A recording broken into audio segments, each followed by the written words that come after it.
Hello everyone. आज के lecture में हम शुरुआत करते हैं chapter number 13 organisms and population. Environment के टोटल 4 चैप्टर्स है बायोलॉजी के अंदर, उसमें से सबसे पहला चैप्टर है ऑर्गेनिजम्स एंड पॉपुलेशन। बहुत इजी चैप्टर है और बहुत इंटरेस्टिंग भी, क्योंकि इसमें ये समझाया है कि जो ऑर्गेनिजम्स है, ऑर्गेनिजम्स मतलब आप जानते हैं जो भी लिविंग थिंग है, जिसको हमने लाइव बोला है, उनका जो ग्रुप है जिनको हम पॉपुलेशन कहते हैं, वो आपस में कैसे इंटरेक्ट करते हैं। वो नॉन लिविंग मटेरियल है जैसे कि वाटर है, सॉइल है, टेम्परेचर है, उससे कैसे इंटरेक्ट करते हैं। और ये भी इस चैप्टर में समझना है कि इन्होंने सराउंडिंग एनवायरनमेंट से अपने आप को एडप्ट कैसे किया है। तो ये चैप्टर की शुरुआत अगर इंट्रो से करें तो ऑर्गेनिजम्स एंड पॉपुलेशन में हम सबसे पहले जो स्टडी कर रहे हैं, ये वाले चैप्टर में जो सबसे इम्पोर्टेंट चीज़ है, इस स्टडी को हम कहते हैं इकोलॉजी। तो इकोलॉजी का मीनिंग क्या होता है? लॉजी मतलब साइंस, और इको का मतलब क्या हुआ? इकोलॉजी में स्टडी हो रही है interactions among the organisms and between the organisms and it's physical environment. इसका मीनिंग समझते हैं। लॉजी मतलब साइंस, एक ऐसा साइंस जो किसकी स्टडी कर रहा है? जो ऑर्गेनिजम्स की स्टडी कर रहा है। ऑर्गेनिजम्स मतलब लिविंग, तो लिविंग लिविंग आपस में इंटरेक्ट कर रहे हैं। कैसे इंटरेक्ट कर रहे हैं तो पहले वो मैं थोड़ा बता देता हूँ। एकदम बेसिक क्वेश्चन है ये कि लिविंग लिविंग का इंटरेक्शन कैसे है, तो बहुत ही बेसिक है अगर समझे तो। जैसे कि हम लोग फूड के लिए डिपेंडेड है आइदर प्लांट्स के ऊपर और आइदर एनिमल्स के ऊपर। तो प्लांट्स भी लिविंग है, एनिमल भी लिविंग है, तो ये इंटरेक्शन हो गया हमारा एक दूसरे के साथ। बैक्टीरिया वायरसेस हमें इन्फेक्शन करते हैं क्योंकि उनकी लाइफ हमसे जुड़ी हुई है, वरना वो सर्वाइव नहीं कर पाएंगे, वो एक्सटिंक्ट हो जाएंगे। तो ये हुआ interactions between the host and the parasites. तो ये हुआ interactions between the living organisms. तो वो ऑर्गेनिजम्स आपस में दूसरे ऑर्गेनिज्म से तो इंटरेक्शन कर ही रहे, और एक इंटरेक्शंस भी कर रहे, मतलब ये हुआ लिविंग लिविंग का आपस में इंटरेक्शन। और दूसरा इंटरेक्शंस है फिजिकल एनवायरनमेंट के साथ किए जाने वाला इंटरेक्शन, जो एबायोटिक है। एबायोटिक का मतलब हुआ नॉन लिविंग, मतलब लिविंग लिविंग के साथ इंटरेक्शन कर रहा है जो बायोटिक है। जैसे कि हम प्लांट्स को खा रहे, कार्निवोरस हर्बीवोरस को खा रहा है, एक बैक्टीरिया अपने होस्ट को इन्फेक्ट कर रहा है और उसको डिजीज़ कर रहा है, हमें वायरल इन्फेक्शन होता है, हमें बैक्टीरिया से टाइफाइड हो गया। ये सब लिविंग लिविंग के इंटरेक्शंस की बात है, जिसको बायोटिक इंटरेक्शंस भी कह सकते हैं। और जो नॉन लिविंग के साथ लिविंग का इंटरेक्शन है उसको एबायोटिक कहते हैं। बायोटिक मतलब नॉन लिविंग। तो पहला सवाल तो ये कि नॉन लिविंग के साथ हम क्यों इंटरेक्शन करेंगे और कैसे करेंगे करेंगे तो ये भी मैं आपको बताता हूँ। देखिए, वाटर के साथ हमारा सबसे ज़्यादा रिलेशन है, क्योंकि विदाउट वाटर इवोल्यूशन भी नहीं हुआ था, और वाटर से ही इवोल्यूशन स्टार्ट हुआ। वाटर के विदाउट लाइफ को आप इमेजिन ही नहीं कर सकते। पर वाटर नॉन लिविंग मटीरियल है। सॉइल सॉइल एक नॉन लिविंग मटीरियल है। टेम्परेचर ये भी नॉन लिविंग मटीरियल है, पर फिर भी उसकी इफ़ेक्ट बहुत ही ज़्यादा है लिविंग के ऊपर, क्योंकि विदाउट वाटर हम सर्वाइव नहीं कर पाएंगे। विदाउट सॉइल हम खाना कैसे बनाएंगे? हम जो प्लांट है उसको कल्टीवेट कहाँ करेंगे? तो ये रिलेशन हुआ लिविंग का नॉन लिविंग के साथ। तो इसकी जो स्टडी करता है, जो लिविंग का लिविंग के साथ इंटरेक्शन है, लिविंग का नॉन लिविंग के साथ जो इंटरेक्शन है, जो उसकी स्टडी करता है, वो साइंस का नाम होगा इकोलॉजी। हमने इकोलॉजी को 4 लेवल में डिवाइड किया है, जो आपको दिख रहा होगा पीडीएफ के अंदर। एक है ऑर्गेनिजम्स, पॉपुलेशंस, कम्युनिटीज़ और बायोमास। इसको हम डिटेल में समझते हैं एक एक करके, पर सबसे पहले हमें समझाया गया है ऑर्गेनिजम्स एंड एनवायरनमेंट। तो सबसे पहले इकोलॉजी में भी बहुत से डिवीज़न है। तो इकोलॉजी एक बड़ा साइंस है, उसको भी छोटे छोटे पार्ट्स में डिवाइड किया गया है, उसको भी सब क्लासीफाई किया गया है। तो उनका एक क्लासिफिकेशन है फिजियोलॉजिकल इकोलॉजी। अब उसमें क्या आता है? फिजियोलॉजिकल इकोलॉजी का मतलब क्या हुआ? ऐसी इकोलॉजी जो ऑर्गेनिजम्स के लेवल से जुड़ी है। तो वो क्या समझाती है और किसके बारे में हमें एक्सप्लेन करती है? फिजियोलॉजिकल इकोलॉजी हमें ये समझाती है कि अलग अलग एनवायरनमेंट में अलग अलग तरीके के ऑर्गेनिज्म पाए जाते हैं। For an example, snow leopard ऐसे ही जगहों पर पाया जाएगा जहाँ स्नो है, जहाँ लोअर टेम्परेचर है। और mango tree always higher temperature वाले रीजन में पाया जाता है, जैसे गुजरात। तो एशियाटिक लायन में जो एक, हम कह सकते हैं कि एशियाटिक लायन की स्पीशीज़ हैं, उनका जो एक घर, जिसको कह सकते हैं एक मात्र घर, वो है गुजरात। अब कहने की बात यह कि कहीं पिछले चैप्टर में लिखा था कि भी कनाडा के अंदर मैंगो ग्रो नहीं हो सकता और स्नो लेपर्ड है वो गुजरात के अंदर नहीं मिल सकता। उसका रीज़न यही है क्योंकि जहाँ पर जो ऑर्गेनिज्म रह रहा है वो सालों से वहाँ रहने के लिए एडप्ट है, क्योंकि वहाँ का एनवायरनमेंट उससे सूटेबल है, या फिर उसने अपने आप को उस एनवायरनमेंट के लिए सूटेबल बना लिया है। तो ये प्रोसीजर जो है, जिसको हम कह सकते हैं एडप्टेशन, किसी भी जगह पर अगर रहना है, ज़िंदा रहना है, सरवाइव करना है और चाहते हो कि नेक्स्ट जनरेशन रिप्रोडक्शन के थ्रू आए और वो भी सरवाइव करे, तो फिर उस जगह से आपको एडप्ट होना पड़ेगा। किसी के ओपोज में जाकर कभी भी कुछ भी नहीं जीता जा सकता, आपको फ्लो के साथ बहना पड़ता है। ये जो बात है अगर फिलोसॉफिकली ले तो फ्लो के साथ बहने वाला, फ्लो के साथ जानने वाला ऑलवेज जीत जाता है, ऑलवेज विनर है। जो जितना रजिस्ट करता है उतना परेशान होता है। इसलिए कहा गया, मैंने एक जगह पढ़ा था कि चेंज मतलब परिवर्तन ये दुख का कारण नहीं है, दुख का कारण है चेंज के लिए रेजिस्टेंस। जब भी कोई चेंज आता है, जब भी बदलाव आता है, सोसाइटी में बदलाव आता है, एजुकेशन सिस्टम में कुछ बदलाव आता है, पॉलिटिकली कुछ चेंज आता है, सोशियो इकोनॉमिकली कुछ चेंज आता है, कोई भी चेंज, वो दुखदाई नहीं है। दुखदाई है चेंज के लिए खुद को रेजिस्ट करना, मतलब उस चेंज को एक्सेप्ट ना करना, उससे ओपोज में रहना, उससे विरोध में रहना, तो वो ऑलवेज दुखदाई है। वो ख़त्म कर देता है। कोई भी स्पीशीज़ हो, कोई भी इंसान हो, अगर इंसानी बात करे तो इंसान ख़त्म होने लगता है, वो नेगेटिव एरा में चला जाता है, एक नेगेटिव एनवायरनमेंट में चला जाता है। तो यहाँ पर भी वैसी बात है कि एनवायरनमेंट जो है वो ऑलवेज बदलता रहता है। आज की अर्थ देख लीजिए और आज से कुछ सालों पहले की अर्थ देख लीजिए। जब अर्थ का बर्थ हुआ तब तो ये ऐसी बिल्कुल नहीं थी, और आज से 50,000 सालों पहले भी अर्थ ऐसी नहीं थी। मतलब कॉन्स्टेंटली अर्थ में कोई ना कोई चेंज आ रहा है, और वो आएगा ही, क्योंकि कहा गया है ओनली चेंज इज़ परमानेंट।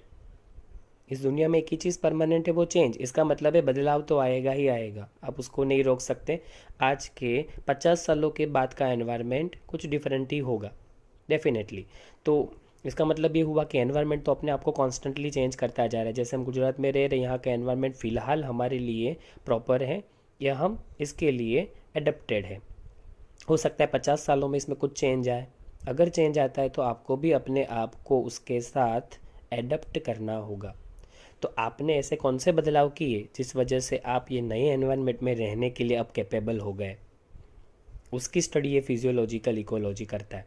और सेकेंड टॉपिक में देखिए, the rotation of earth and the tilt of its axis cause the annual variation in temperature and the seasons। हम जानते हैं कि अर्थ रोटेट होती रहती है और वो टिल्ट भी है। तो एक तो वो खुद घूम रही है और एक सन के आसपास घूम रही है। इन दोनों रोटेशन की वजह से टेम्परेचर और सीजन्स क्रिएट होते हैं। इसी रीज़न की वजह से आप देखिए कहीं पर डेजर्ट्स फॉर्म हुए हैं, कहीं पर रेन फॉरेस्ट फॉर्म हुए हैं, कहीं पर टुंड्रा मतलब एक्सट्रीमली लोअर टेम्परेचर है, स्नो कवरिंग एरियाज जिसको कहते हैं, वो मतलब फॉर्म हुए हैं। इसका रीज़न क्या है? इसका रीज़न अर्थ का रोटेशन है।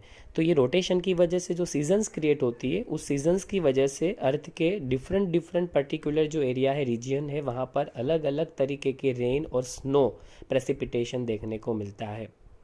सब जगह एक तरीके की बारिश नहीं है और ना स्नो, एक तरीके का टेम्परेचर भी नहीं है। अगर सीज़न एक जैसी नहीं है, टेम्परेचर एक जैसा नहीं है, तो डेफिनेटली वहाँ पर सर्वाइव करने वाले ऑर्गेनिजम्स भी एक जैसे नहीं होंगे। थोड़ा उसके लिए आपको देखो bio distributions with respect to annual temperature and the precipitation दिखाया है।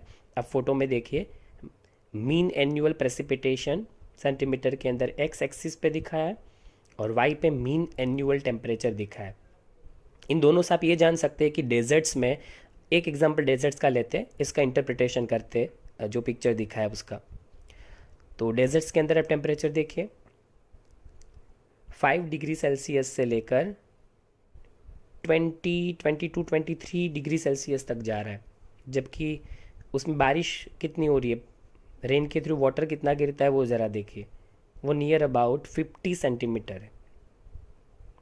और एक एग्जांपल लेते हैं ट्रॉपिकल फॉरेस्ट का। ट्रॉपिकल फॉरेस्ट देखिए आप फिगर में, ट्रॉपिकल फॉरेस्ट उसका टेम्परेचर लगभग 20-25 के आसपास नज़र आ रहा है, और इसमें बारिश 150 सेंटीमीटर से लेके 430 और 20 तक लगभग दिख रही है, इतनी बारिश मिलती है। ऐसे आप सबका देख सकते हैं, Arctic and alpine tundra, grassland, temperate forest. तो ये फिगर दिखा रही है कि अलग अलग लोकेशन में अलग अलग टेम्परेचर है, और उसी के साथ रेनफॉल भी डिफरेंट है। और डेफिनेटली ये सब कुछ डिफरेंट है, इसलिए वहाँ का पूरा सीज़न, एनवायरनमेंट सब कुछ डिफरेंट होगा, तो वहाँ पर ऑर्गेनिजम्स भी डिफरेंट हो गए। उस जगह पे टिके रहने के लिए उन्होंने कुछ अपने आप को डेवलप किया होगा, कुछ इम्प्रोवाइज़ किया होगा, जिसको हम क्या कहते हैं, कुछ वेरिएशंस प्रोड्यूस किए होंगे खुद में, जिसी को हम एडेप्टेशन कहते हैं, कि बदलाव के साथ खुद को उस बदलाव से मैच कर लेना, उसके साथ पॉजिटिवली जुड़ जाना, ये एडेप्टेशन है। जैसे देखते कि आपको अलग अलग तरीके के बहुत से रीजन्स दिखाए जहाँ के सीजन्स और जहाँ का बिल्कुल एनवायरनमेंट एक दूसरे से काफ़ी डिफरेंट रहेगा। अब पहला फिगर देखिए, उसमें डेजर्ट दिखा है।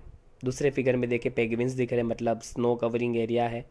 तीसरा देखिए जिसमें एक्सट्रीम ग्रीनरी दिख रही है, वो जो रेन फॉरेस्ट जैसा दिख रहा है। चौथा देखिए जिसमें पहाड़ दिख रहे हैं जो स्नो से कवर्ड है। और फिफ्थ देखिए जिसमें शायद एक्वेटिक इकोसिस्टम दिखाने की कोशिश की है। और सिक्स देखिए एक खड्डा है, मतलब इस खड्डे के अंदर भी कुछ है। इस खड्डे के अंदर हमने एक्चुअल में क्या किया है, कंपोस्टिंग कर रहे हैं हम। तो कंपोस्टिंग कर रहे हैं जहाँ पर हम जो एनिमल प्रोडक्ट्स है, जैसे कि उनके एक्सक्रीटरी प्रोडक्ट है, उनको इस खड्डे के अंदर डाल देते और फिर उसके ऊपर मिट्टी डाल देते। ऐसे हम फर्टिलाइज़र बनाते हैं ना, नेचुरल फर्टिलाइज़र काऊ डंग से। तो ऐसी कंडीशन जहाँ पर खड्डे के अंदर आपने उसको मिट्टी से ढक दिया, उसके नीचे एकदम वार्म एनवायरनमेंट क्रिएट होगा, वहाँ पर ऑक्सीजन की भी अनअवेबिलिटी होगी, उसके बाद भी कोई ना कोई ऑर्गेनिज्म सर्वाइव करता हुआ दिखेगा। जैसे बता रहे कि लाइफ एग्जिस्ट करती है even in extreme and harsh habitat. कितनी भी हार्श कंडीशन हो, कितनी भी एक्सट्रीम कंडीशन हो, फिर भी लाइफ मिल जाएगी वहाँ। राजस्थान का डेजर्ट 50 डिग्री सेल्सियस तक पहुंच जाता है टेम्परेचर, उसके बाद भी वहाँ पर लाइफ है। रेन सॉक्ड मेघालय फॉरेस्ट, हम जानते हैं कि इंडिया में सबसे ज़्यादा बारिश होती है चेरापूंजी में। ये जो चेरापूंजी है वो मेघालय में आया हुआ है। रेन सॉक्ड फॉरेस्ट है, वहाँ पर एक्सट्रीम रेन होता रहता है वहाँ। डीप ओशन ट्रेंचेस, ओशन का एकदम डीप एरिया, वहाँ पर प्रॉब्लम क्या है कि वाटर का प्रेशर एक्सट्रीम लेवल का होता है, उस प्रेशर को बियर कर पाना बहुत ही मुश्किल है, वहाँ पर भी लाइफ है। टोरेंशियल स्ट्रीम्स, पोलर रीजन्स पे एक्सट्रीम स्नो कवरिंग एरिया जिसको कहते हैं, एक्सट्रीम लोअर टेम्परेचर मिलेगा, माइनस में टेम्परेचर मिलेगा, फिर भी वहाँ पेंगुइन दिख जाते हैं, पोलर बियर्स दिख जाते हैं। हाई माउंटेन टॉप्स, वहाँ पर क्या इशू है, सबसे पहले तो जितना आप ऊपर की तरफ जाते जाओगे ज़मीन से, उतना जो हवा का लेवल है वो कम होता जाएगा और ऑक्सीजन कम होती जाएगी, एटमॉस्फेरिक प्रेशर डाउन होता जाएगा। तो लो ऑक्सीजन और लो एटमॉस्फेरिक प्रेशर दोनों कंडीशन में सर्वाइव कर पाना बहुत मुश्किल है, फिर भी वहाँ पर लाइफ है।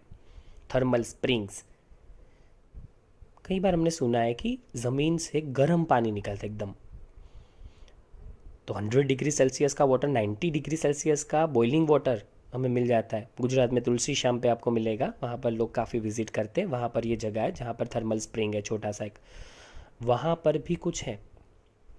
कंपोस्ट पिट जैसे मैंने अभी बताया, जो खड्डा है उसमें हम कंपोस्टिंग कर रहे हैं, उसमें भी कुछ है। तो मैं आपको कुछ एग्जांपल देता हूँ। जैसे कि चैप्टर नंबर 2 में हमने 11 साइंस में पढ़ा था बायोलॉजी में कि गर्म पानी जो थर्मल स्प्रिंग है उसमें थर्मो एसिडोफिलस बैक्टीरिया रहते हैं। 100 डिग्री सेल्सियस में भी वो सर्वाइव करने के लिए कैपेबल है। जो बुक में एग्जांपल नहीं, अगर वो ले ले, वॉल्केनो, जो इरप्टिंग वॉल्केनोस होते हैं, जो वॉल्केनो है उनके माउथ के पास वॉल्केनी नाम के बैक्टीरिया रहते हैं। इतनी गर्म जगहों पे भी सर्वाइवल के लिए उन्होंने एडेप्टेशन कर रखा है। कंपोस्ट पिट में मैंने बताया वहाँ पर सबसे बड़ा प्रॉब्लम ऑक्सीजन की अनअवेबिलिटी है, फिर भी वहाँ पर आपको मिथेनोकोकस बैक्टीरिया मिल जाते हैं जो सर्वाइव कर लेते हैं। इसका मतलब ये हुआ कि अर्थ पे डिफरेंट डिफरेंट तरीके की जो सिनारियो है, जो सीजन्स हैं, जो रीजियंस है, जो कितने भी हार्श क्यों ना हो, फिर भी वहाँ पर लाइफ तो है, क्योंकि उस एनवायरनमेंट से अपने आप को उस ऑर्गेनिज्म ने अडेप्ट कर लिया है जिससे वो वहाँ रह सके। इवन हमारा इंटेस्टाइन भी किसी का रहने का घर है। कौन रहता है हमारे इंटेस्टाइन में? बहुत से माइक्रो ऑर्गेनिज्म। इसमें से एक का मैं नाम लेता हूँ जो बहुत अच्छा है और हमारे लिए बहुत फ़ायदेमंद है, ई कोलाई बैक्टीरिया, जिसका पूरा नाम है इस्चेरिशिया कोलाई। कोलाई वर्ड कोलोन से आया है, इंटेस्टाइन का एक पार्ट।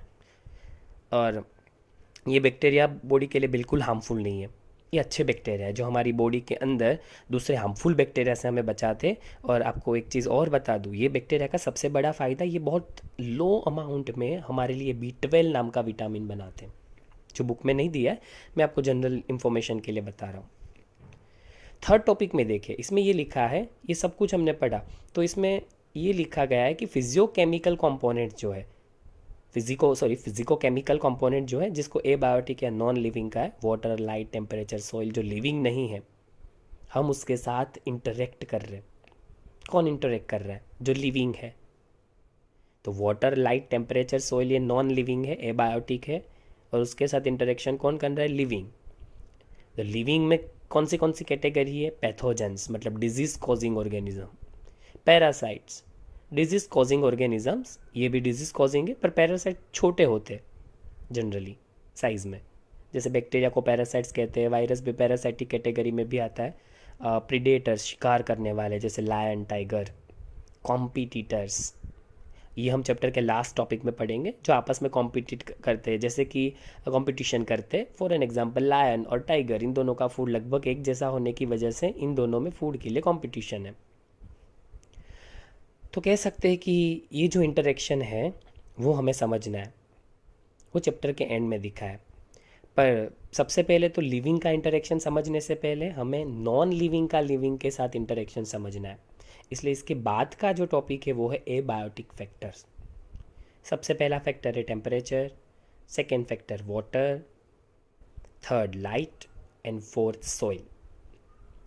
और उसके बाद देखिए, अब टेम्परेचर के बारे में जानते हैं। ये जो चार हमने जो टॉपिक देखे, temperature, water, light and soil, उसके बारे में हम थोड़ा थोड़ा डिटेल में जानते हैं।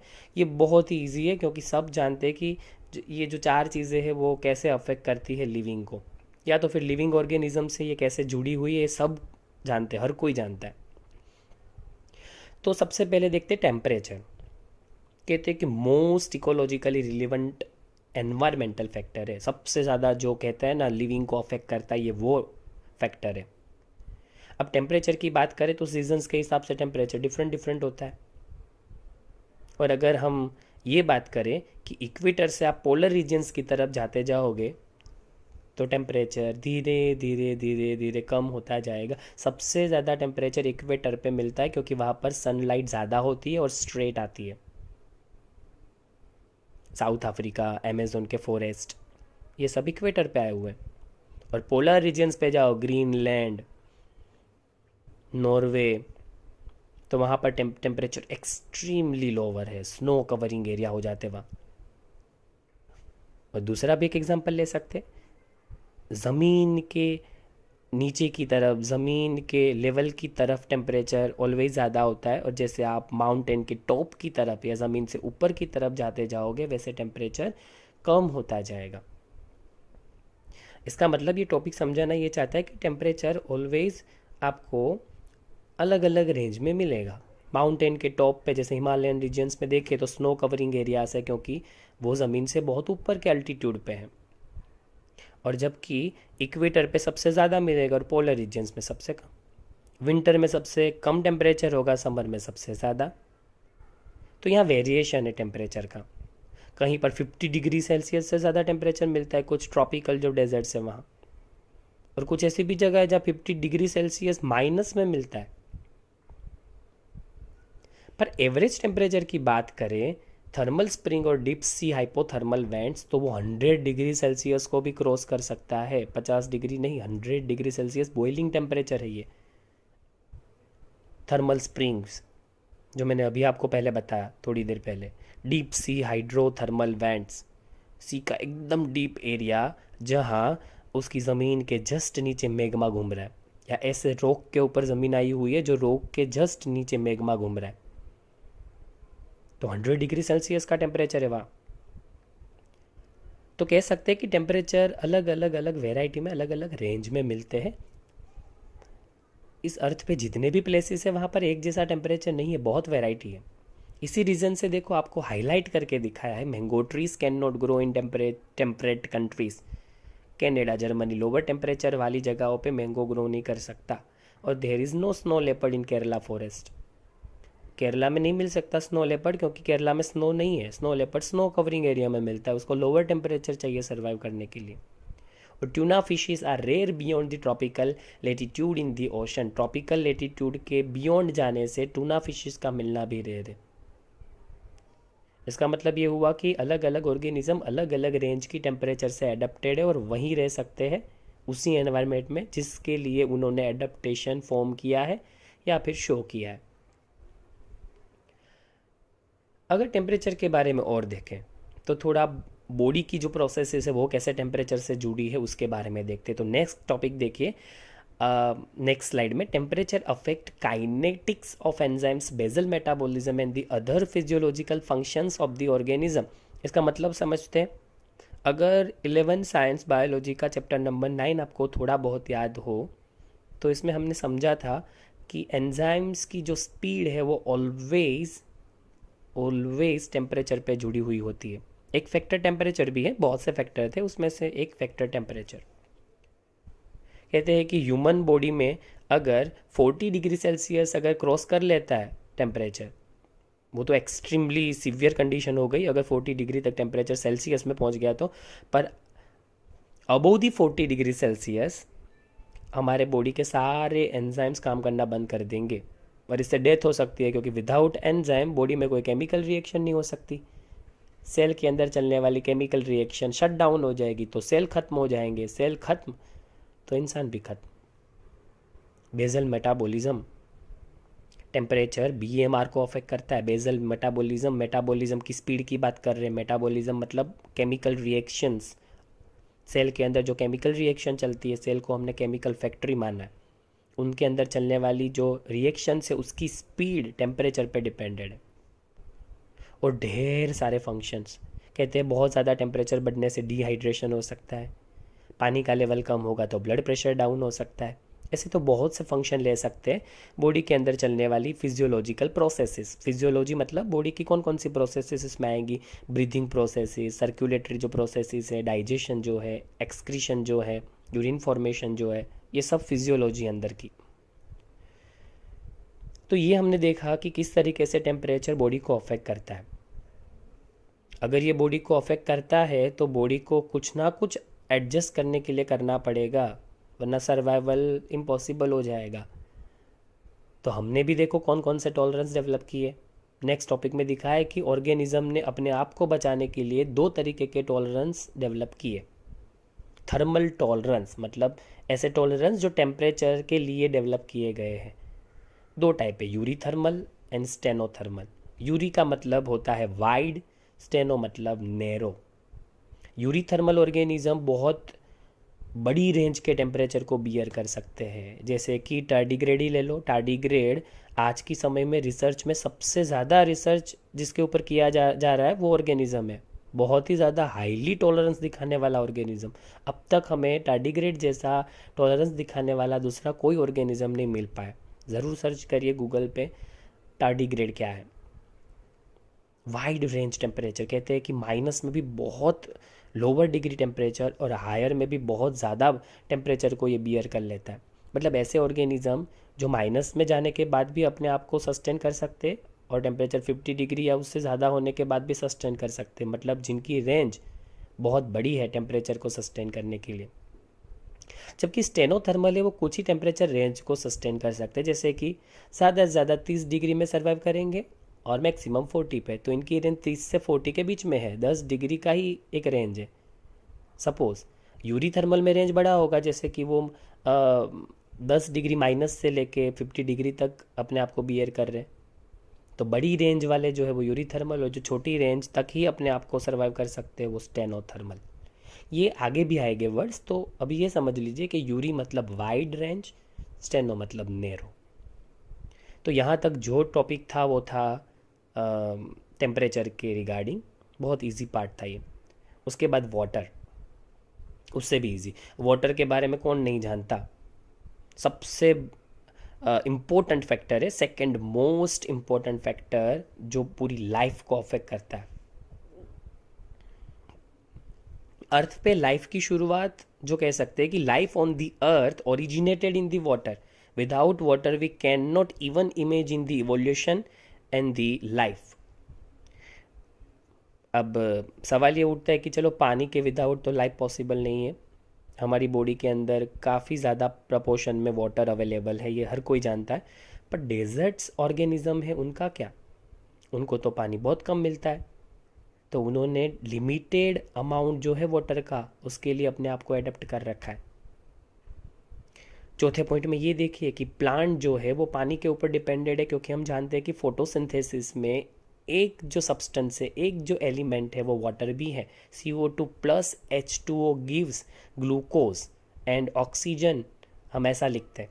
इसका मतलब CO2 प्लस H2O मतलब दो सब्सटेंस हुए, CO2 के साथ H2O भी चाहिए तब जाके बनेगा फूड। इसका मतलब प्रोडक्टिविटी, प्लांट की प्रोडक्टिविटी मतलब है जो फूड बनाने की प्रोसेस है वो बहुत अफेक्ट करती है। विदाउट वाटर फोटोसिंथेसिस इम्पॉसिबल है, क्योंकि स्टोमेटा बंद हो जाएगा तो CO2 अंदर ही नहीं आएगा। और फिफ्थ टॉपिक देखिए, एक्वेटिक ऑर्गेनिज्म।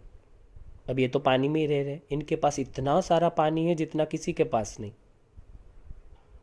उनको भी कोई ना कोई प्रॉब्लम है, क्योंकि ओशन में रहने वाले ऑर्गेनिज्म में सॉल्ट बहुत ज़्यादा होता है, तो उनको सॉल्ट के सामने अपने आप को प्रोटेक्ट करना होता है। पीएच मेजर इम्पोर्टेंट है, मेजर फैक्टर है वो भी। अब देख लीजिए कि सॉल्ट का अमाउंट 5% हो सकता है इनलैंड वाटर में, 30 to 35% सॉल्ट मिलता है सी में, और उससे भी ज़्यादा सॉल्ट मिलता है हमें हाइपर सलाइन लगून्स में, 100% सॉल्ट। एक्सट्रीम सॉल्ट वाली कंडीशन में बॉडी में डिहाइड्रेशन हो सकता है, क्योंकि जब आप एक्सट्रीमली सॉल्ट एनवायरनमेंट में रह रहे हो तो आपके बॉडी का पानी आपकी बॉडी के सेल से बाहर के एनवायरनमेंट में मूव करने लगेगा, जिसको हम प्लाज्मोलिसिस कहते थे। यहाँ प्लाज्मोलिसिस नाम की प्रोसेस होने लगेगी, 11th साइंस में जो हमने पढ़ा था। सेल सिकुड़ने लगेगा, श्रिंक होने लगेगा, और ऐसा हो गया तो सेल के अंदर की केमिकल रिएक्शन बंद होने की वजह से सेल शट डाउन हो सकते हैं और उससे डेथ भी हो सकती है। अब नेक्स्ट स्लाइड में देखें, ये जो सेलिनिटी की बात है कि हमने देखा कि भाई ओशन में डिफरेंट अमाउंट है सॉल्ट का, रिवर और लेक के वाटर में सॉल्ट का लेवल डिफरेंट होता है। एक फ्रेश वाटर फिश होती है जो एक्सट्रीमली लो सॉल्ट वाले एनवायरनमेंट में रहना पसंद करती है, उसी से अडेप्ट है, और एक होती है जो सलाइन वाटर में रहना पसंद करती है, जो सी में रहती है, ऐसी फिशेस। तो ये जो टॉलरेंस है सेलिनिटी के टूवर्ड्स, उस हिसाब से दो टाइप्स है, अगेन वही same, Yuri हेलाइन and steno हेलाइन। Yuri का मतलब वाइड, स्टेनो मतलब अगेन नेरो, हेलाइन मतलब this word is related with this salinity. Salt ने जिसे बोलते सोल्ट का जो अमाउंट है, इंटेंसिटी है, उस पर जो डिपेंडेड है वो। यूरी हेलाइन वाले बहुत बड़ी रेंज की सेलिनिटीज़ में रह सकते हैं। इसका मतलब है कि वो एकदम नेरो जो सलाइन कंडीशन है, बहुत कम सोल्ट वाली, वहाँ से लेके ज़्यादा सोल्ट वाली कंडीशन में भी रह लेते हैं। और स्टेनो वाले बहुत नेरो रेंज में रह रहते हैं, उनकी रेंज बहुत छोटी है। एग्जाम्पल्स देखिए, यूरी हेलाइन के एग्जाम्पल्स क्या है और स्टेनो हेलाइन के क्या। आपको दो ऑर्गेनिजम्स बताए ऊपर और नीचे दो बताए, एक फिश बताइए कॉमन मॉली, और आपको और एक एग्जांपल दिखाया है उसके साथ, गोल्ड फिश दिखाई है स्टेनो हेलाइन में। और जो दूसरा टॉपिक है वो है, इसी रीज़न से फ्रेश वाटर एनिमल सी वाटर में नहीं रह सकते और सी वाटर के एनिमल फ्रेश वाटर में नहीं रह सकते, एंड वाइस वर्सा। मतलब है कि सी वाले फ्रेश में नहीं रह सकते, फ्रेश वाटर वाले सी में नहीं रह सकते, ऑस्मोटिक प्रॉब्लम होगा। इसके बारे में कुछ डिटेल में समझा नहीं है, पर मैं आपको थोड़ा बहुत बताता हूँ कि कैसे प्रॉब्लम होगा।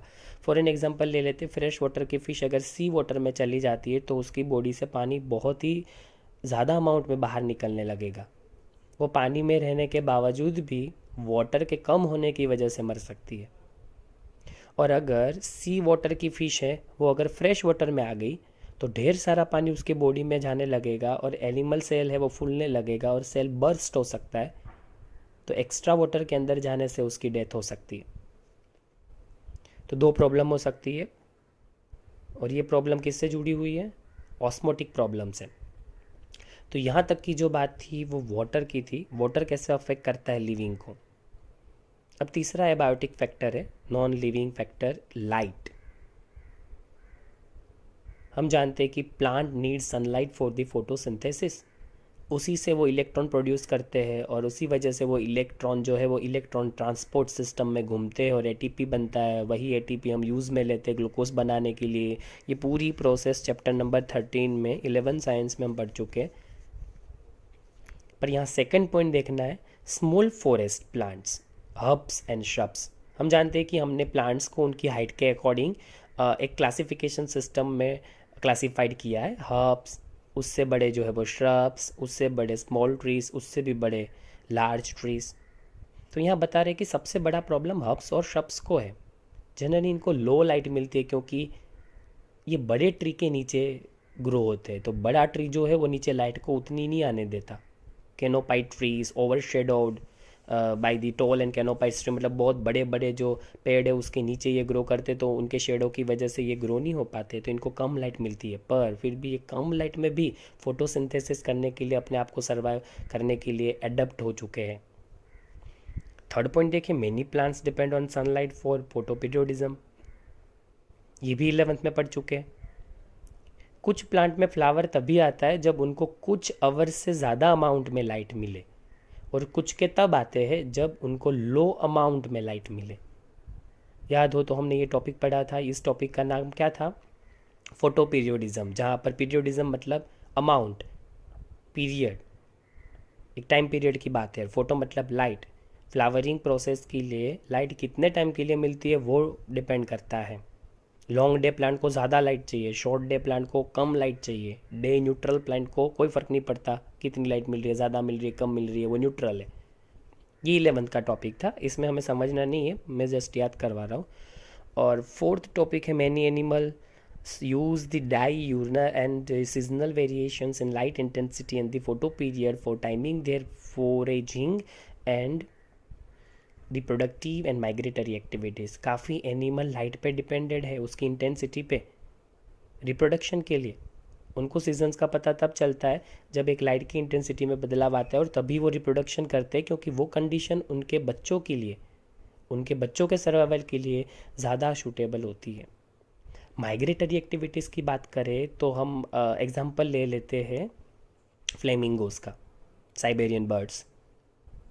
ये उड़ते उड़ते हिमालयन रीजन से होते हुए गुजरात या भरतपुर तक आ जाते हैं। भरतपुर राजस्थान में आई हुई बर्ड सेंचुरी है, और यहाँ पर जिसको हम नल सरोवर कहते हैं, वहाँ पर गुजरात में ये आ जाते हैं। क्यों आते हैं? क्योंकि उनको पता है कि वो जब भी वहाँ से माइग्रेट करते हैं, उस माइग्रेशन का रीज़न है वहाँ का एक्सट्रीमली लो टेम्परेचर। विंटर की शुरुआत में जब उनको पता चलता है कि आने वाले वक्त में यहाँ का टेम्परेचर कम हो जाएगा, तो वो वहाँ से माइग्रेट कर लेते, तो टेम्परेरीली हमारी लोकेशन पे आ जाते, और यहाँ से फिर वापस माइग्रेट करके वहाँ चले जाएंगे जब उनको लगेगा कि अब इतने समय के बाद वहाँ का टेम्परेचर वापस नॉर्मल हो गया होगा। माइग्रेशन के लिए अगेन इन्होंने लाइट का इस्तेमाल किया। लाइट कितनी इंटेंस थी, कितनी इंटेंसिटी थी, उसमें कितना बदलाव आया, उससे इन्होंने डिसीज़न लिया कि कौन से टाइम से माइग्रेशन शुरू करना है। हज़ारों किलोमीटर का डिस्टेंस ये लोग उड़ के कवर करते। लाइट के बारे में सेकंड स्लाइड में बताया है कि sun is the ultimate source for the light and the temperature. हम जानते हैं जितनी ज़्यादा लाइट है उतना टेम्परेचर ज़्यादा होगा लैंड पे, और सन इसका सबसे बढ़िया सोर्स है। पर सबसे बड़ा प्रॉब्लम है जो सेकंड आपको पॉइंट में दिखाया है, और आपको फिगर भी दिखाई है सेकंड। देखिए डीप ओशन जो है 500 मीटर मतलब आधे किलोमीटर के नीचे जाओगे तो ओशन के नीचे डार्कनेस कवर होने लगेगी, जहाँ पर सन की कोई एनर्जी अवेलेबल नहीं है। वहाँ पर भी कोई ऑर्गेनिज्म रह रहा है जिन्होंने अपने आप को लो लाइट एनवायरनमेंट में अडेप्ट कर लिया है। और the spectral quality of solar radiation is also important. हम जानते हैं कि सनलाइट से सिर्फ और सिर्फ विजिबल लाइट स्पेक्ट्रम नहीं डिलीवर होता, इंफ्रारेड जिसको हीट वेव्स कहते हैं वो भी आते, यूवी रेस अल्ट्रा वायलेट वो भी आते, और यूवी रेस एक्सट्रीमली हार्मफुल है। Ozone layer is the protective layer that generally protect us from the UV light, but हम जानते हैं कि ओजोन लेयर के अंदर डिप्लीशन होने की वजह से यूवी का काफ़ी बड़ा अमाउंट अर्थ पे आने लगा है। सिर्फ विजिबल लाइट स्पेक्ट्रम अवेलेबल है मरीन प्लांट्स के लिए ऐसा नहीं है, यूवी भी आती है और यूवी से प्रोटेक्शन इम्पोर्टेंट है। इसी रीज़न से देखिए इक्वेटर पे सबसे ज़्यादा स्ट्रेट लाइट होती है और यूवी लाइट्स भी, इसलिए वहाँ के लोग काले हैं, ब्लैक है, क्योंकि यूवी से प्रोटेक्शन के लिए इंसानों ने मेलेनिन नाम का प्रोटीन जो है उसका प्रोडक्शन बढ़ाया, और मेलेनिन की वजह से हमारी स्किन ज़्यादा ब्लैक दिखती है। जो पोलर रीजन्स के टूबर्स रहते हैं, जैसे कि आप देखिए कनाडा यूएस के जो नॉर्थ साइड एरिया में रहते हैं, खास करके नॉर्थ अमेरिका, और उसका जो स्नो कवरिंग एरिया है, जो लोअर टेम्परेचर वाला एरिया, ग्रीनलैंड है, नॉर्वे है, वहाँ के लोग गोरे दिखते हैं। उसका रीज़न है वहाँ लाइट कम होती है और उसमें यूवी भी कम होते हैं, तो यूवी कम तो प्रोटेक्शन के लिए मेलेनिन भी कम बनाया गया, इसलिए वो मेलेनिन के कम होने की वजह से वाइट दिखते हैं। ये अडेप्टेशन एक तरीके का जो हमने यूवी के प्रोटेक्शन के लिए किया। बाकी यूवी लाइट सबसे ज़्यादा हार्मफुल है, यूवी से स्किन कैंसर हो सकता है। लाइट के बाद का जो टॉपिक है वो है सॉइल, और सॉइल के बारे में थोड़ा बहुत जो आपको समझा उसमें पहला टॉपिक है the nature and the property of soil is different due to climate, weathering process, sedimentation, method of soil development. हम जानते हैं कि अलग अलग तरीके की सॉइल मिलती है, ब्लैक सॉइल, रेड सॉइल, आप सोशल साइंस में पढ़ चुके होंगे, साइंस सॉइल के भी टाइप्स होते हैं, और अलग अलग जगह पर अलग अलग तरीके की सॉइल होने की वजह से ही वहाँ पर अलग अलग क्रॉप डेवलप किए जाते हैं। साउथ इंडिया में जो क्रॉप डेवलप किए जाते हैं वो मिडल में नहीं किए जाते, जो ईस्टर्न एरिया में किए जाते हैं वो नॉर्थ में नहीं किए जाते। सब जगह अलग अलग क्रॉप मिलते हैं, उसका रीज़न वहाँ के सॉइल का कंपोजिशन है, और वहाँ कौन से मिनरल और न्यूट्रिएंट सॉइल में प्रेजेंट है वो भी अफेक्ट करता है। अलग अलग जगह पर अलग अलग वेदर है, क्लाइमेट, इसकी वजह से सॉइल के बनने की प्रोसेस में फ़र्क है। हम जानते हैं कि वेदर ही रिस्पॉन्सिबल था सॉइल फॉर्म होने के लिए, तो वेदरिंग प्रोसेस से और क्लाइमेट की वजह से ही सॉइल का फॉर्मेशन हुआ है। तो अलग अलग जगह का वेदर डिफरेंट है तो सॉइल में भी थोड़ा डिफरेंस होगा। सेडिमेंटेशन, सॉइल में लेयर बाय लेयर कोई ना कोई छोटा छोटा लेयर हर बार ऐड होता रहता है। पुराने ऑर्गेनिज्म मरे, उनकी डेड बॉडीज से बने हुए जो भी मटेरियल थे, जो भी एलिमेंट थे, जो डिकम्पोज हो गए, और उनकी वजह से सॉइल का एक लेयर फॉर्म हुआ जिसने सॉइल में न्यूट्रिशन जो लेवल है, जो न्यूट्रिएंट्स है उनका लेवल इंक्रीज़ किया। इससे सॉइल का जो अपर लेयर है वो ज़्यादा फर्टाइल हुआ। वो सेडिमेंटेशन के लेवल में भी फ़र्क है, और सॉइल डेवलप होने की मेथड से भी सॉइल का नेचर अलग हो जाता है, बदल जाता है। बाकी दूसरा टॉपिक आप देखिए, सॉइल का कंपोजिशन उसकी ग्रेन साइज़ पे और उसमें भी अफेक्ट करता है। हम जानते हैं कि अलग अलग सॉइल की वाटर होल्डिंग कैपेसिटी डिफरेंट होती है। डेजर्ट्स की water holding capacity extremely low है, वहाँ पर सैंड पार्टिकल्स होते हैं तो वो बाइंड नहीं कर सकते, और जिसको हम ब्लैक सॉइल कहते हैं वहाँ सबसे ज़्यादा वाटर होल्डिंग कैपेसिटी मिलती है। जनरली गुजरात के अंदर जो सौराष्ट्र रीजन है वहाँ पर ब्लैक सॉइल पाई जाती है, वहाँ पर कॉटन, ग्राउंड नट्स ग्रो करवाए जाते हैं जो उसी ज़मीन में जनरली सबसे ज़्यादा ग्रो हो सकते हैं। कुकुम्बर वगैरह जैसी चीज़ सैंड वाले एरिया में, डेजर्ट एरिया में ग्रो हो सकती है, जिनकी वाटर होल्डिंग कैपेसिटी कम है। ग्रेन की साइज़ में भी फ़र्क है। अब देखिए तो जो ब्लैक सॉइल है वहाँ पर ग्रेन साइज़ बहुत ही छोटी मिलेगी, और सैंड की ग्रेन साइज़ है वो बड़ी होती है। तीसरे पॉइंट में देखिए, सॉइल में पीएच का भी लेवल अलग अलग होता है, मिनरल्स के भी लेवल्स अलग होते हैं, जो ट्रोपोग्राफी है वो भी अफेक्ट करता है। तो कौन कौन से आपको वहाँ पर प्लांट्स और एनिमल मिलेंगे वो डिपेंड करता है कि उस सॉइल की pH, water holding capacity, minerals, composition सब कैसे है। एक्वेटिक एनवायरनमेंट में देखें तो the sediment characteristics determine the type of benthic animals, आपको दिखा रखा है फोर्थ फोटो के अंदर। सोइल का जो सबसे नीचे का जो लेयर दिखाया है, एक्वेटिक एनिमल जो है, जैसे कि कोई भी आप एक्वेटिक हैबिटेट ले सकते हैं, उस हैबिटेट के नीचे तो ज़मीन ही मिलेगी, पानी के नीचे, वहाँ पर भी सेडिमेंटेशन तो है ही, क्योंकि जो एक्वेटिक एनिमल मरते हैं उनकी डेड बॉडीज़, उनका जो बॉडी वो डिकम्पोज होने के बाद जो भी न्यूट्रिएंट्स है वो सॉइल के नीचे के पोर्शन में क्या होते हैं, सेडिमेंट होते हैं। तो जो बेंथिक एनिमल है उनके लिए वो सेडिमेंटिक जो कैरेक्टरिस्टिक्स है वो उनको रहने के लिए आसान बनाती है, जो उनके लिए सूटेबल एनवायरनमेंट क्रिएट करती है। तो सोइल के बारे में हमने समझा ये। तो ये क्या था, ये टॉपिक हमने जो समझा उसमें हमने 4 फैक्टर के बारे में समझी चीज़ें। और वो 4 फैक्टर्स कौन कौन से थे, एबायोटिक फैक्टर्स थे, मतलब नॉन लिविंग जो फैक्टर्स है वो लिविंग को कैसे अफेक्ट करते हैं उसके बारे में हमने समझा। जिसमें सबसे पहला फैक्टर हमने समझा वो था temperature, second water, third light and fourth soil. तो अब तक हमने ये समझा कि इकोलॉजी क्या है, जिसमें हमने समझा कि ये इंटरेक्शन है लिविंग का लिविंग के साथ और लिविंग का नॉन लिविंग के साथ, उसकी स्टडी हमें दिखाता है। हमने फिजियोलॉजिकल इकोलॉजी समझा, जिसमें हमने ये समझा कि बदलते हुए एनवायरनमेंट से अपने आप को सस्टेन करने के लिए, सर्वाइव करने के लिए किस तरीके से एनिमल एडप्टेशन करते हैं, और एडप्टेशन के बाद वो सर्वाइव कर लेते और रिप्रोडक्शन करते, जिसको फिजियोलॉजिकल इकोलॉजी कहा।